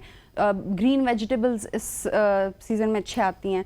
तो ये जो सारे फ्रूट्स हैं इनमें अल्लाह ताला ने कुदरती तौर पे वाटर कंटेंट 90, 95, जैसे सिर्फ अगर खीरे की बात करें तो उसमें 95% होता है, स्ट्रॉबेरी में 90% होता है, वाटरमेलन तो पूरा का पूरा पानी ही होता है। तो it keeps your body hydrated. It keeps your body hydrated. लेकिन एट द सेम टाइम जो हाइड्रेशन का प्राइमरी सोर्स होता है ना पानी, उसको आपको नहीं करना चाहिए, अवॉइड नहीं करना चाहिए। उसको 7 से 8 गिलास पानी पिएं। और इस हाइड्रेशन, वाटर के साथ हाइड्रेशन के अलावा फिर इलेक्ट्रोलाइट बैलेंस आता है, क्योंकि हीट वेव में जब लोग बेहोश हो जाते हैं और ये जो सारी आफ्टर इफेक्ट्स होते हैं, इसके मेन रीज़न ये होता है कि आपके बॉडी का इलेक्ट्रोलाइट बैलेंस ख़राब होता है। ठीक है। तो इलेक्ट्रोलाइट बैलेंस में फिर सोडियम आता है, पोटेशियम आता है, ये बिल्कुल ये मिनरल्स आपने अपने ब्लड में प्रॉपर रखने होते हैं, मेंटेन करने होते हैं। हमारी बॉडी खुद भी काम कर रही होती है इनको मेंटेन रखने के लिए, लेकिन हमें बाहर से प्रोवाइड करना होता है। अच्छा, फॉर एग्जांपल यहाँ पे पूछना चाह रहा हूँ कि ये जो ग़िज़ा का आपने बताया है, इसका इस्तेमाल कब करना है? आपने शाम के वक्त इस्तेमाल करना है या इसको दिन के वक्त इस्तेमाल करना है? खाना कब है? ये भी इसका कोई वक्त मुकर्रर है या कोई मुनासिब वक्त है इसके? फ्रूट्स रात को ना खाएं, क्योंकि रात को बिल्कुल सोने से पहले, क्योंकि रात को वो एनर्जी कहीं पे मेटाबोलाइज नहीं हो रही, आपने सोना ही है। ठीक है। तो आप दिन में फ्रूट्स खाएं। फिर उसके और भी तरीके हैं, जैसे उनको कंज्यूम करने के लिए आप पानी में जो पानी की बॉटल्स सब लोग घर में भर के रखते हैं ठंडे पानी की, उसमें कुछ फ्रूट्स के पीसेस डाल दें तो वो एक तरह से आपका जायका भी आ जाएगा। क्योंकि एक ये बहुत बड़ा प्रॉब्लम है कि लोग पानी तो पीते हैं लेकिन सादा पानी पिया नहीं जाता, तो वो रंग बिरंगे शरबतों की तरफ जाते हैं। तो वो बहुत हाई शुगर ड्रिंक्स होती हैं, वो उल्टा आपके बॉडी को डिहाइड्रेशन, मतलब उल्टा वाटर रिटेंशन, उसके तो और भी बहुत सारे मसाइल हैं, डायबिटीज वगैरह और मसले हो जाते हैं। तो आप कंज्यूम करें नेचुरल सोर्सेज फ्रूट्स वगैरह की। और सेकेंडली जो आपके लोकल ड्रिंक्स हैं, जैसे कि सत्तू हो गया गुड़ के साथ, इसके अलावा लस्सी, कच्ची लस्सी, पंजाब के एरिया में कच्ची लस्सी पी जाती है, जो दूसरी दही से लस्सी बनती है वो पी जाती है। फिर नारियल पानी, आज मतलब पिंडी इस्लामाबाद में तो मैं देख रही हूँ हर कुछ रोड के किनारे नारियल पानी वो ठेला लगा होता है। गन्ने का जूस भी है। बिल्कुल, गन्ने का जूस, वो डायबिटिक्स जो हैं वो थोड़ा करें, बिल्कुल उसको अवॉइड करें। लेकिन वो बड़ा अच्छा सोर्स है नारियल पानी का। मैं इस वजह से कह रही हूँ कोकोनट वाटर का, क्योंकि वो भरपूर है इलेक्ट्रोलाइट से। इनफैक्ट उसको स्पोर्ट्स में भी इस मौसम में यूज़ किया जाता है एज एन इलेक्ट्रोलाइट ड्रिंक। तो ये बहुत अच्छा ऑप्शन है। लोगों का रुझान नहीं है। हाँ, ये जो आप इलेक्ट्रोलाइट बैलेंस की बात कर रही थी, उस पर आप मिनरल्स का जिक्र करने ही लगी थी, वो बताइएगा कि कौन कौन से सोर्सेज हैं बेहतरीन वो सारे मिनरल्स अटेन करने के लिए? जैसे मैंने कोकोनट वाटर की बात की, वो परफेक्ट बैलेंस है इलेक्ट्रोलाइट का। और उसके बाद ये सारे मिनरल्स, कि ऐसा नहीं है कि किसी एक चीज़ स्पेसिफिक चीज़ में होते हैं, ये सारे मिनरल्स वेरिएशन फूड्स में होते हैं, वेरिएड फूड्स में होते हैं, फ्रूट्स वगैरह में। वेजिटेबल्स कंज्यूम करें। और फिर कुदरती तौर पे हमारे बॉडी का जो हाइपोथैलेमस है, जो पार्ट है ब्रेन का, जो बॉडी के टेम्परेचर को मेंटेन करने में लगा हुआ है, उसका क्योंकि रुझान जो है बॉडी के टेम्परेचर के मेंटेनेंस की तरफ जाता है, तो इस वजह से हमारी भूख, जो अर्ज है, एपेटाइट है, वो कम होती है गर्मियों में। तो लोग फिर खाना नहीं खाते और फिर उनको और ज़्यादा, हाँ, उसके बाद फिर उनको और भी ज़्यादा ड्रेन्ड फील होता है, फटीग फील होती है। तो सैलड्स का जो है वो इस्तेमाल इस मौसम में ज़्यादा रखें। दालों वगैरह को उबाल के उसको स्प्राउट भी कर सकते हैं आप। दालों को उबालें, बीन्स वगैरह को उबालें और फिर उनको वेजिटेबल के साथ मिला के सैलड बना लें, क्योंकि रोटी और मुर्गन ग़िज़ाएं इस मौसम में नहीं खाई जा सकती। और फिर एक चीज़ मैं ऐड करना चाहूँगी, कुछ हमारे लोकल स्पाइसेस हैं जो कि बॉडी में डाइजेशन को एड करते हैं, जैसे कि उसमें सौंफ आता है, इलायची आती है, ज़ीरा आता है, मेथी आती है। तो ये अपने ड्रिंक्स में, जैसे अगर आप शिकंजबीन बना रहे हैं, बड़ा अच्छा सोर्स है शिकंजबीन हमारा लोकल, आप उसमें अनस्वीटेंड रखें, लेकिन उसको बहुत ज़्यादा चीनी से ना भरें, लेकिन वो बड़ा अच्छा आप बात की थी मिनरल्स का, तो वो सोडियम और पोटेशियम उसका बहुत अच्छा भरपूर सोर्स है, बिल्कुल भरपूर सोर्स है उसका। तो वो आप कंज्यूम करें और ख्याल रखें अपना। एनडीए में अपनों का भी ख्याल रखें, अपनों का भी ख्याल रखें। और यही मैं इससे पहले तो मैं आपसे ये पूछने लगी थी कि भूख नहीं लगती है, सो उसका तो सोल्यूशन आ गया हमारे पास के सैलड्स, उसके अलावा और जो नींद वगैरह भी ज़्यादा आ रही होती है। अच्छा सॉरी, आपने ये चाय का कप पीछे किया तो मेरे जहन में एकदम से आ गया कैफीन, क्योंकि इतनी ज्यादा गर्मी होती है तो एक बड़ा स्पेशली जेन जी में रुझान है कि वो बस जाते हैं, कैफीन इनटेक बहुत ज्यादा है। हाँ, क्योंकि और वो कैफीन ऐसा नहीं कि वो गरम गरम कॉफी पी रहे हैं, लेकिन वो जाते हैं किसी भी स्टोर में और they take out energy drinks जो कि भरपूर बहुत ज्यादा होती है, उनमें कैफीन कंटेंट ज्यादा होता है। तो फिर मेरे ज़हन में यहाँ पे ना एक सवाल आया, क्योंकि गर्मी को काउंटर करने के लिए नॉर्मली पानी के बजाय ड्रिंक्स को जो है लोग ज़्यादा जो है चूज करते हैं। उन्होंने बताया ना कि जूसेस वोल्टा आपकी बॉडी को डिहाइड्रेट कर रहे हैं। तो ये भी बताएं कि ये नुकसानदेह हैं या ये फ़ायदा देते हैं? नहीं, ये बहुत ज़्यादा नुकसान है। किसी हद तक तो चलो ठीक है, आपने स्विच अप करना है, थोड़ा पी लिया आपने। It is not sugary, sorry, अगर उसको बहुत ज्यादा मीठा नहीं किया ना, उसमें शुगर नहीं बहुत ऐड कर ली, तो तब वो फिर भी आपको फायदा दे सकता है। हाँ, अगर वो नेचुरल फ्रूट से, नेचुरल स्वीटनेस से बना हुआ है तो वो फायदा दे सकता है आपको। लेकिन आप ठीक कह रही हैं, अगर वो आर्टिफिशियली फ्लेवर्ड है या उसमें रिफाइंड शुगर डली हुई है और कैफीन उसमें एनर्जी ड्रिंक्स वगैरह में डली हुई है, तो आप ना लें, क्योंकि वो आपको डिहाइड्रेट करता है उल्टा, और गर्मियों के एंड में फिर वो और ये कितना इम्पोर्टेंट है कि अगर हम लोग फॉर एग्जांपल जैसे आपने उसकी बात की नारियल के जूस की या गन्ने की जूस की, जो बाहर सड़कों पे स्टॉल्स लगा के लोग बेच रहे होते हैं, वो भी इतना मतलब साफ सुथरा नहीं होता है। तो क्या घर से बंदा अपने साथ प्रेप करके लेके जाए अपने जो बॉटल के अंदर पानी, इंस्टेड कि हम बाहर से जाके जो है वो चीजें ले रहे हों? अच्छा, नारियल पानी का तो ये है कि वो आपके सामने ही निकालता है और उसमें कोई इतने धोखे हैं, वो भी नहीं सही मिलता। नहीं, उसका जायका बिल्कुल ठीक होता है, वो आप वो कंज्यूम कर सकते हैं। आप स्ट्रॉ अपना लेके जा सकते हैं, किसी ना किसी लेवल पे तो आपको वो फिर करना ही पड़ेगा। आप गन्ने का जूस किसी अच्छे जगह से ले लें, बजाय इसके कि वो किसी नाले के पास कोई ठेला लगा हुआ है आप वहां से ना लें। बहुत सारी और जगह होती हैं अच्छी, यू नो, एसी वाली दुकानों में भी मिल रहा होता है गन्ने का, वो बजट फ्रेंडली नहीं होता ना, सो जिनके लिए जो बजट फ्रेंडली है वो कंज्यूम करें, क्योंकि पाकिस्तान की 60% अवाम जो है गुर्बत की लकीर से नीचे, वो एसी वाले रेस्टोरेंट में एंटर भी नहीं हो सकते ना, वो बेचारे क्या करें। सो बजट फ्रेंडली कोई ऐसी डाइट है जो आम आदमी आसानी से, नहीं पानी तो है, फ्रूट्स, शिकंजबीन बनाने का तरीका कोई आसान सा बताएं जल्दी से। पिंक सॉल्ट उसमें यूज करें और उसमें आप लीमू और साथ में आप उसमें पिंक सॉल्ट नहीं है अगर किसी के पास तो नॉर्मल नमक यूज करें, आयोडाइज सॉल्ट जो नॉर्मल मिलता है। वैसे तो अब लोकल ब्रांड्स में भी बहुत सस्ता हिमालयन सॉल्ट पिंक सॉल्ट मिल रहा होता है, लेकिन आप उसमें शक्कर डालें, शक्कर का इस्तेमाल करें, जैसे नमक, शक्कर, लीमू ऐड किया और नमक ऐड किया, वो आपका इलेक्ट्रोलाइट वो ड्रिंक बन गया। आप वाटरमेलन को पीसेस काट के उसको आप फ्रीज कर लें, तो वो आपका जब बहुत गर्मी लग रही होती है या बच्चों के लिए वो बड़ा अच्छा एक आइसक्रीम का स्लश का वो एक ऑप्शन हो जाता है। फिर आप डिफरेंट उसको, जैसे पीच है या एप्पल है या इस तरह के जो फ्रूट्स हैं, खीरे वगैरह के साथ थोड़ा जिंजर डाल के उसको पानी के साथ ब्लेंड करें और आप वो फ्रिज में रखें, आप उसको कंज्यूम करें, बजाय इसके कि आप शुगरी ड्रिंक्स वगैरह कंज्यूम करें। फिर अगर आप रात को कर रहे हैं, रात को पानी की बोतलें सब लोग भर के रखते हैं अपने फ्रिज में ताकि सुबह उठ के पी सकें।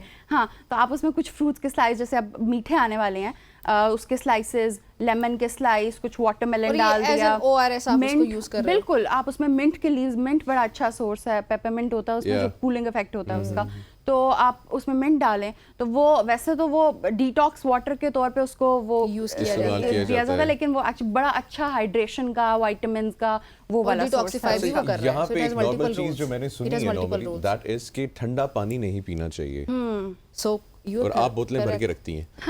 नहीं, इसका मतलब ये नहीं है कि बहुत ठंडा हो, इसका मतलब ये नहीं है बहुत ठंडा हो, लेकिन ये आप ठीक कह रहे हैं क्योंकि अगर आप बहुत ठंडा पानी पीते हैं, बहुत ठंडी वो चीजें खाते हैं और गरम गरम आप जैसे धूप से आए और एकदम से आपने ठंडा गरम हो गया, बॉडी के टेम्परेचर में और उसमें लड़ाई हो जाती है। बिल्कुल, हमारी बॉडी फाइट करती है अपने कोर टेम्परेचर को मेंटेन करने के लिए।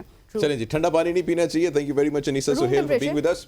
और जब आप बाहर से घर आए तो आपका टेम्परेचर एकदम से ठंडा पानी मत पिया एकदम से ठंडा पानी नहीं पिए, नहीं तो ठंडा गर्म हो जाएगा जिसका बहुत नुकसान होता है। बिल्कुल ऐसा ही है। और उसके अलावा अपना ख्याल रखें, अपनों का बहुत सारा ख्याल रखें। हीट वेव आने छतरी का इस्तेमाल करें जब भी घर से बाहर 27 तक एक ब्रेक शामिल करते हैं, कर सकते हैं।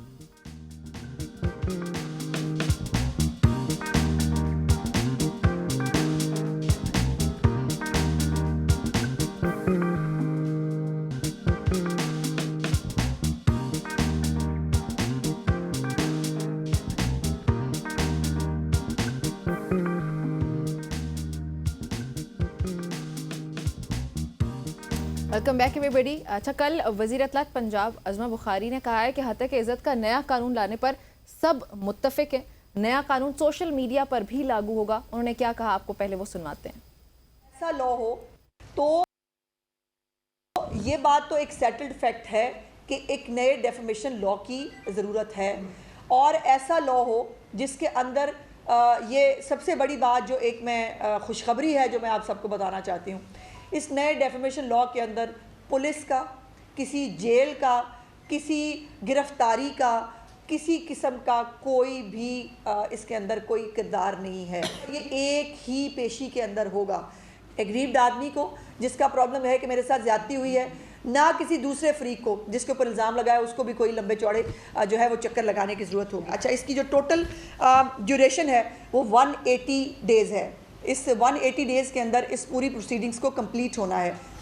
3 मिलियन की एक डिक्री जो है वो अगर वो साबित हो जाती है तो उस शख्स के खिलाफ 3 मिलियन की एक डिक्री जो है वो जारी कर दी जाएगी। तो वेल जी, ये आपने स्टेटमेंट सुनी है जी उज़्मा बुखारी साहिबा की, और इस पे बहस करने के लिए, बातचीत करने के लिए हमें ज्वाइन किया जी एडवोकेट अदनान कलार साहब ने।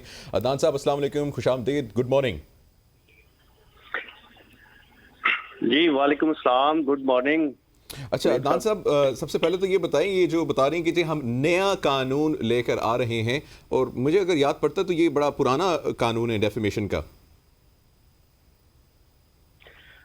जी बिल्कुल, ये मनीब साहब मैं आपको इसमें थोड़ा सा क्लियर कर देता हूँ कि ये कोई नया डेफिमेशन का कानून नहीं है, ये पुराना है ऑर्डिनेंस 2002 का है, और उसके तहत जो है ना हम सारी जो है ना हमारी लीगल प्रोसीडिंग्स होती हैं। 2002 का कानून है ये?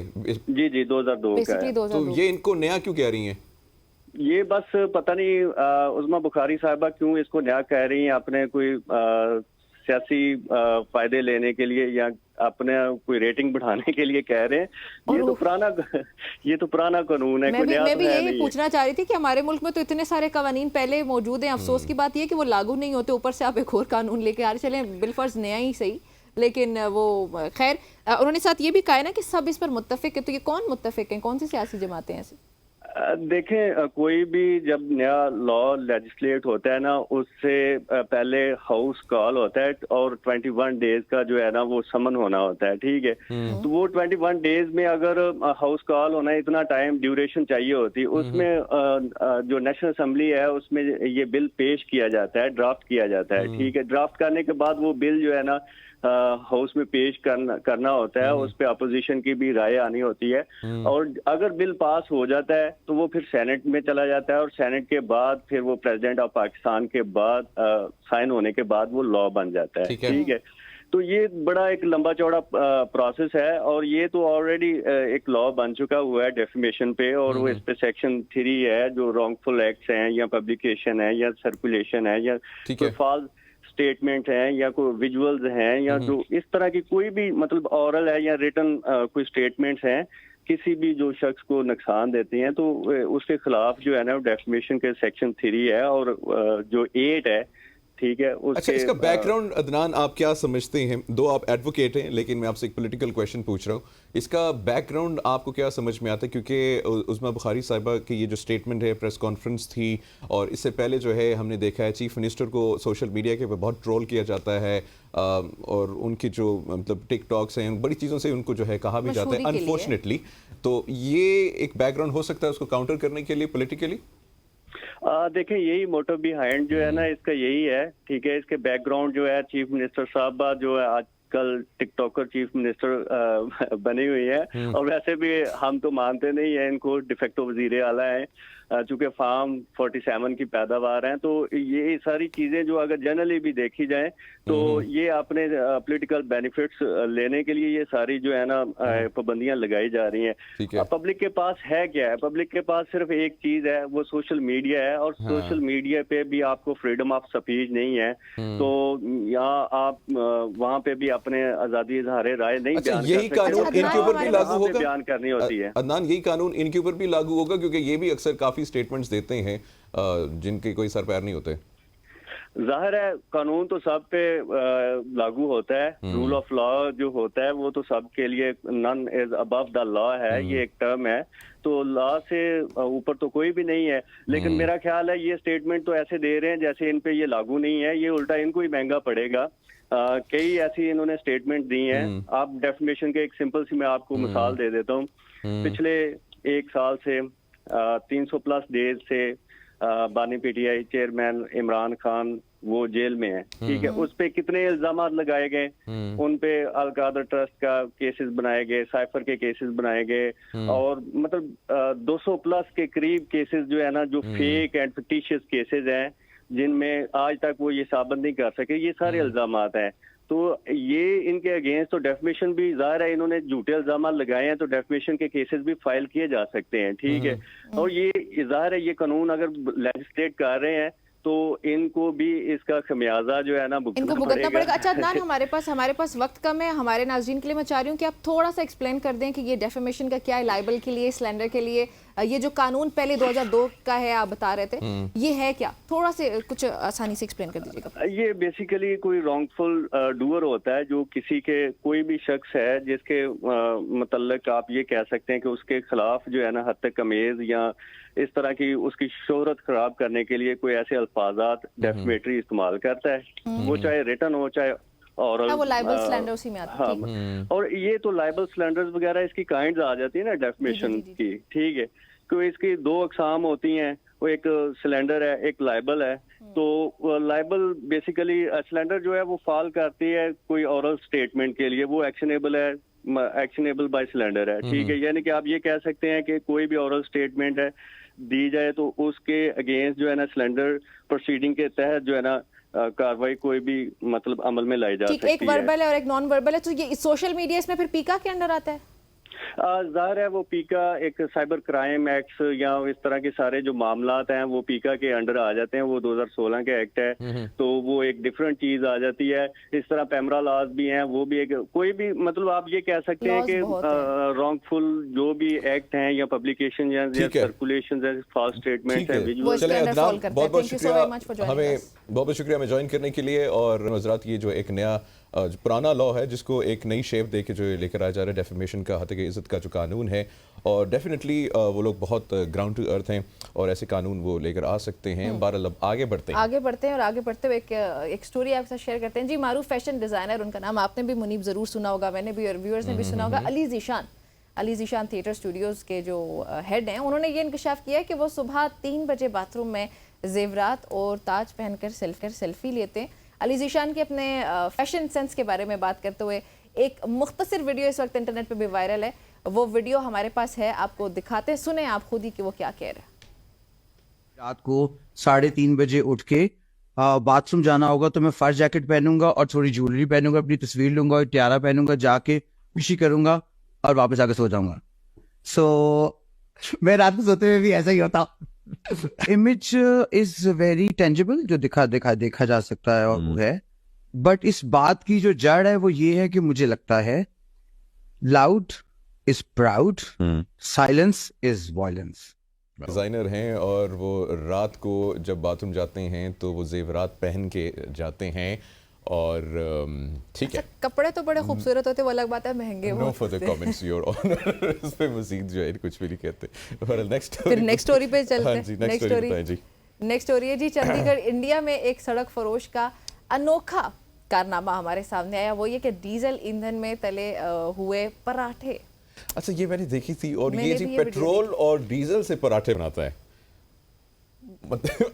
मतलब वाह, मतलब ये लाहौर से भी आगे निकल गए ये लाहौर से भी आगे निकल गए। हमारी निहारी किसी और से बनती थी, यहाँ पे डीजल से बन रहे हैं जी पराठे। भारतीय मीडिया रिपोर्ट्स के मुताबिक दुकानदार का ये दावा है कि वो पिछले 35 साल से डीजल में तले हुए पराठे पका रहा है और फिर वो फरोख्त भी कर रहा है और वो रोजाना तकरीबन 200 से 300 पराठे बेचता है।